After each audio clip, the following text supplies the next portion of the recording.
இந்த வருமான அதிகரிப்பு அப்படின்னா 2ஆம் வீட்டு அதிபதியான செவ்வாய் ராசியில் இருக்கார். இதனால் இத்தனை நாளாக செலவுகளாக இருந்த விஷயம்லாம் இப்போ வருமானமாக மாறக்கூடிய வகையில் இருக்குது. முன்கோபத்தை தவிர்க்கணும். ஏன்னா ராசியில் செவ்வாய் இருக்கார். நீங்கள் ராசியில் இருக்கக்கூடிய செவ்வாய் உங்களுக்கு கோபத்தை வெளிப்படுத்துவார், பதட்டத்தை கொடுப்பார். ராசியில் இருக்கக்கூடிய செவ்வாய் என்ன பண்ணுவாருன்னா உங்களை தேவையில்லாமல் குழப்பத்தை ஏற்படுத்துவார். தாய் வழி சங்கடங்கள் அதிகரிக்கிறதுக்கு வாய்ப்பு இருக்குது. தாயாருடன் மனஸ்தாபம். ஆனால் நீங்கள் நல்லது சொல்வீங்க, உங்கள் வீட்டில் இருக்கிறவங்க புரிஞ்சுக்க மாட்டாங்க. அதனால் கவனமாக இருந்துக்கிறது நல்லது. ஓம் ஸ்ரீ குருப்யோ நமஹ. ஹரி ஓம். ஜெய் புவனேஸ்வரி. அனைத்து டிவோட்டி நேஷன் நேயர்களுக்கும் உங்கள் வேத ஜோதிடர் பிரகாஷ் நரசிம்மனின் அன்பான வணக்கங்கள். சுக்கிர பெயர்ச்சி பலன்கள். இந்த சுக்கிர பெயர்ச்சி பலன்கள் அனைத்தும் பொது பலன்கள் மட்டுமே. திருக்கணித பஞ்சாங்க முறைப்படி கணிக்கப்படுகின்ற இந்த பலன்கள் உங்களுக்கு சாதகமாகவோ பாதகமாகவோ நடந்திட உங்களுடைய ஜனனகால ஜாதகம் மற்றும் தசாபக்திகள் துணை நிற்க வேண்டும். இந்த சுக்கிர பெயர்ச்சி அப்படிங்கிறது எதுக்காக இவ்வளோ இம்பார்ட்டன்ஸ் கொடுத்து பேசுகிறீங்க அப்படின்னா, வாழ்க்கையில் சந்தோஷம் நிலைத்திருக்கணும். சில பேர் பார்த்திங்கன்னா எப்போ பாரு அழுதுட்டுருப்பாங்க. அவங்களுக்கெல்லாம் சுக்கிரன் சாதகமாக இல்லைன்னு அர்த்தம். குரு சாதகம் இல்லாமல் இருந்தால் கூட பிரச்சனை இல்லை. ஆனால் இந்த சுக்கிரன் சாதகமாக இல்லை அப்படின்னா சந்தோஷம் இருக்காது, சுக வாழ்க்கை இருக்காது, வசதி வாய்ப்புகள் இருக்காது. குறிப்பாக உங்களுக்கு திருமணம், தாம்பத்திய சந்தோஷம் இருக்காது. இது மட்டும் இல்லை, நீங்கள் எங்கேயாவது வெளியில் போய் ஹோட்டலில் போய் சாப்பிட்ணும் அப்படின்னா இந்த சுக்கிரன் ஒழுங்காக இருந்தால் தான் சாப்பிட முடியும். நீங்கள் ஹோட்டலுக்கு போனாலும் உங்கள் நேரம் போனீங்கன்னா அங்கே போய் எல்லாம் பழசாக தான் இருக்கும். கடைசியில் பார்த்தா அங்கேயும் போய் இட்லியும் தோசையும் தான் சாப்பிட்ற மாதிரி இருக்கும். ஸோ ஒரு மனுஷனுடைய ஜாதகத்தில் சந்தோஷமான அனுபவத்தை தரக்கூடிய கிரகம் எதுன்னு கேட்டால் இந்த சுக்கிரன் தான். என்டர்டெயின்மெண்ட்டுக்கான கிரகம். அப்பேற்பட்ட கிரகம் கோச்சாரத்தில் ஒழுங்காக இருந்ததுன்னா பிரச்சனை இல்லை. கோச்சாரத்துலேயும் குழப்பத்தை ஏற்படுத்தக்கூடிய வகையில் இருந்ததுன்னா உங்களுக்கு தடுமாற்றங்கள் ஏற்படும். அதனால தான் அதுக்கு உண்டான பரிகாரத்தோடு சொல்கிறதுக்கு தான் நம்ம இந்த சுக்கிர பயிற்சியை போட்டுட்ருக்கோம். உடனே எல்லோரும் வியூஸ்க்காக போடுறாங்க அப்படின்ட்டு. வியூஸ்க்காக போடணுங்கிற அவசியம் இல்லை. அதுக்குன்னு சில வேண்டாத டாபிக் இருக்குது. அதெல்லாம் எடுத்து போட்டால் எங்களுக்கு வியூஸ் வந்துடும். எங்களுக்கு வியூஸ்க்காக இல்லை, எங்களுடைய கடமை இதை உங்களுக்கு நல்ல விதத்தில் பயன்படுத்திக்கணும் அப்படிங்கிறதுக்காக தான். இந்த சுக்கிர பயிற்சி எப்போ நடக்கிறது அப்படின்னு பார்த்தீங்கன்னா, செப்டம்பர் 14ஆம் தேதி அன்று சுக்கிரன் கடகராசியிலிருந்து சிம்ம ராசிக்கு பயிற்சி ஆகிறார். அதாவது தன்னுடைய நீச்சஸ்தானத்தை நோக்கி பயணிக்கிறார். கடகராசியிலிருந்து சிம்ம ராசிக்கு பயிற்சி ஆகிறார். கடகராசி கூட நட்பு கிரகத்தினுடைய வீடு, சந்திரனுடைய வீடு. சிம்ம ராசி சூரியனுடைய வீடு. சூரியன் சுக்கிரனுக்கு நேர் எதிரி. ஏன்னா குரு டீச்சர் சூரியனுக்கு, சுக்கிரன் அசுரர்களுக்கு டீச்சர். இவங்க 2 பேர்த்துக்கும் ஒத்து போகாது. அதனால் இந்த சுக்கிரன் எதிரி வீட்டில் போய் உக்காரதுனால சில குழப்பங்கள் ஏற்படுறதுக்கு வாய்ப்பு இருக்குது. அந்த குழப்பங்கள் என்ன மாதிரி குழப்பங்கள் அப்படிங்கிறதையும் நம்ம பார்க்க போகிறோம். இதில் பார்த்திங்கன்னா சூரியன் துலாம் ராசிக்கு பயிற்சி ஆகிறார். துலா மாதம்னு சொல்லக்கூடிய ஐப்பசி மாத பிறப்பு. துலா மாதம் அக்டோபர் 18ஆம் தேதி ஆரம்பிக்கிறது. இதில் செப்டம்பர் 19ஆம் தேதி அன்னைக்கு சுக்கிரன் சிம்ம ராசிக்கு வரார். அந்த சிம்ம ராசி அதிபதியான சூரியன் கன்னி ராசியில் புதனோடு சேர்ந்துருக்கார். இதில் புதன் தன்னுடைய உச்சஸ்தானத்தில் இருக்கார். இந்த அமைப்பின் மூலமாக உங்களுக்கு என்ன பலன் கிடைக்க போகிறது அப்படிங்கிறத தெரிஞ்சுக்கிறதுக்காக தான் இந்த எபிசோட். இந்த சுக்கிர பயிற்சிங்கிறது செப்டம்பர் 14ஆம் தேதி முதல் அக்டோபர் 9ஆம் தேதி வரை சிம்ம ராசியில் சஞ்சரிக்கின்ற காலத்தில் சுக்கிரன் தரக்கூடிய நற்பலன்கள், சங்கடமான பலன்கள் என்ன அப்படிங்கிறத பற்றி தெரிஞ்சுக்கிறதுக்காக தான் இந்த எபிசோட். இந்த காலகட்டத்தில் இந்த செப்டம்பர் 14லேருந்து அக்டோபர் 9 வரைக்கும் இருக்கக்கூடிய காலகட்டத்தில் குரு பகவான் மிதுன ராசியில் சஞ்சாரம் பண்ணுவார். சுக்கிரன் கேதுவோடு இணைய போகிறாரு சிம்ம ராசியில். கன்னி ராசியில் சூரியனும் புதனும் இணைந்துள்ளார்கள். செவ்வாய் துலாம் ராசியில் குருவின் பார்வையில் இருக்கார். கும்பராசியில் ராகு இருக்கார். மீன ராசியில் சனி வக்கரமாக இருக்கார்.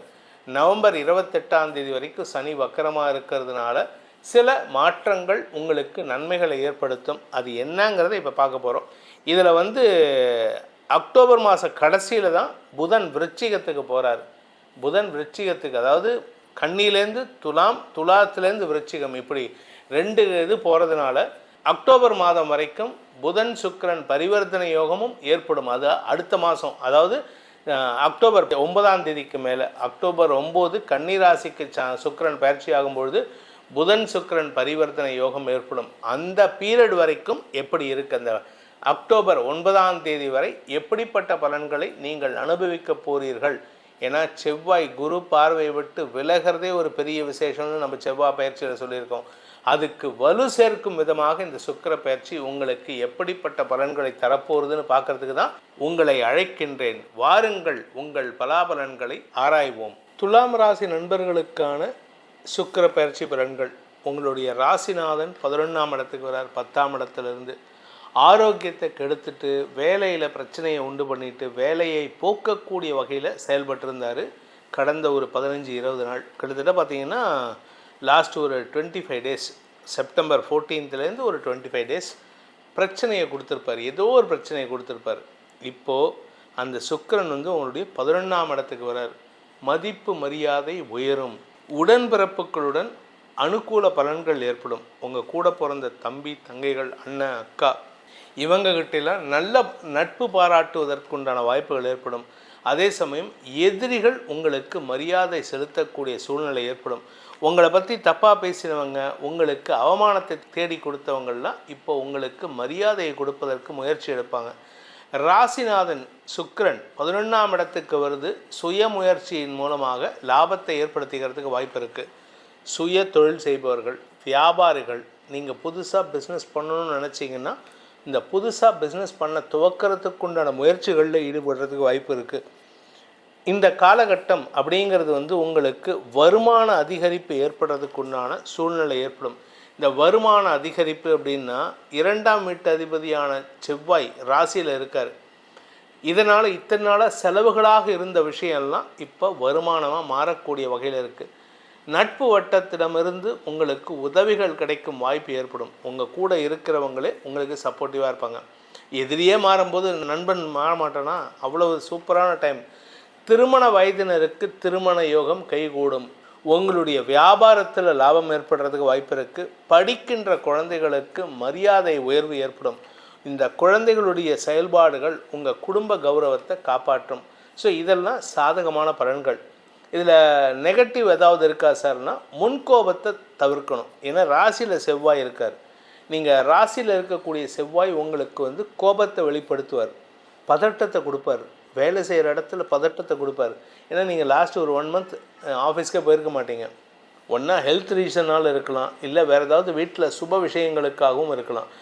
சுகத்தை அதிகப்படுத்துவதற்கு உண்டான வாய்ப்புகள் இருந்தது. அந்த பீரியடில் நீங்கள் போகாத விஷயத்துக்கு இப்போ நீங்கள் பதட்டத்தில் வேலை பண்ணுவீங்க. பதட்டப்படாதீங்க. பதட்டப்பட்டால் உங்களுக்கு தடுமாற்றம் ஏற்படும். ஏன் அப்படின்னு கேட்டால், பதறின காரியம் சிதறும். அதனால் பதற்றம் இல்லாமல் செயல்படுவது நல்லது. இந்த காலகட்டத்தில் குடும்ப தலைவிகளுக்கு குடும்பத்தில் மரியாதை உயர்வு ஏற்படும். உடன்பிறப்புகளுடன் அந்யோன்ய பாராட்டக்கூடிய வாய்ப்புகள் ஏற்படும். ராசியில் இருக்கக்கூடிய செவ்வாய் என்ன பண்ணுவாருன்னா, உங்களை தேவையில்லாமல் குழப்பத்தை ஏற்படுத்துவார். தாய் வழி சங்கடங்கள் அதிகரிக்கிறதுக்கு வாய்ப்பு இருக்குது. தாயாருடன் மனஸ்தாபம். ஆனால் நீங்கள் நல்லது சொல்வீங்க, உங்கள் வீட்டில் இருக்கிறவங்க புரிஞ்சுக்க மாட்டாங்க. அதனால் கவனமாக இருந்துக்கிறது நல்லது. இந்த காலகட்டத்துக்கான பரிகாரம், அதாவது துலாம் ராசியில் பிறந்தவர்களுக்கான பரிகாரம் அப்படின்னு பார்த்தீங்கன்னா, குரு வழிபாடு செய்யணும். என்ன சார் சுக்கிரனுக்கு குரு வழிபாடு சொல்கிறீங்க அப்படின்னா, ஆமாம். இதில் குருன்னு நீங்கள் யாரை சொல்லணும் அப்படின்னா, சிவபெருமானை சொல்லணும். சிவபெருமானை வழிபட வேண்டும். ஏன்னா சுக்கிரனுடைய ஆப்த நண்பர் சிவபெருமான். ஏன்னா தன்னுடைய ஆப்த நண்பருக்கு சிவபெருமான் சஞ்சீவினி மந்திரத்தை சொல்லிக் கொடுத்தார். அதனால் சுக்கிரனுடைய நெருங்கிய நட்பு வட்டமான சிவபெருமானை வழிபடுவதன் மூலமாக சுக்கிரனால் வரக்கூடிய பாதிப்புகள் உங்களை விட்டு அகலும். இந்த சுக்கிர பயிற்சியானது உங்களுக்கு சுகத்தை மட்டுமல்லாமல், சந்தோஷத்தை மட்டுமல்லாமல், அனுகூலமான பலன்கள், அதாவது சுக குறைவிலிருந்து விடுபடுவதற்குண்டான வாய்ப்பையும் ஏற்படுத்தி கொடுக்க வேண்டும். அப்படிங்கிறத சொல்கிறதுக்கு தான் இந்த எபிசோட் சொல்லியிருக்கோம். உங்களுடைய தனிப்பட்ட ஜாதகத்துக்கு உண்டான பலன்கள், சுக்கிர பயிற்சி பலன்கள் மட்டுமல்லாமல், செவ்வாய் பயிற்சி பலன்கள் மட்டுமல்லாமல், இந்த கிரகங்களுடைய கூட்டு பலன்கள் என்ன அப்படின்னு தெரிஞ்சுக்கணும்னு ஆசைப்படுறவங்க கீழே கொடுக்கப்பட்டுள்ள தொலைபேசி எண்கள், கைபேசி எண்கள், வாட்ஸ்அப் எண்களில் தொடர்பு கொண்டு அப்பாயின்மெண்ட் ஃபிக்ஸ் பண்ணிவிட்டு நேரிலோ வாட்ஸ்அப்பிலோ பலன்களை தெரிந்து கொள்ளலாம். இதன் மூலமாக உங்கள் அனைவருக்கும் அனைத்து விதமான சுகத்தையும் சந்தோஷத்தையும் அந்த சுக்கிரன் உங்களுக்கு ஏற்படுத்தி கொடுக்க வேண்டும் எனும் அடியேனின் பிரார்த்தனையை சமர்ப்பித்து உங்கள் அனைவருக்கும் நல்வாழ்த்துக்களை தெரிவித்துக் கொண்டு உங்களிடமிருந்து விடைபெறுவது உங்கள் வேத ஜோதிடர் பிரகாஷ் நரசிம்மனின் அன்பான வணக்கங்களுடன். நன்றி, வணக்கம்.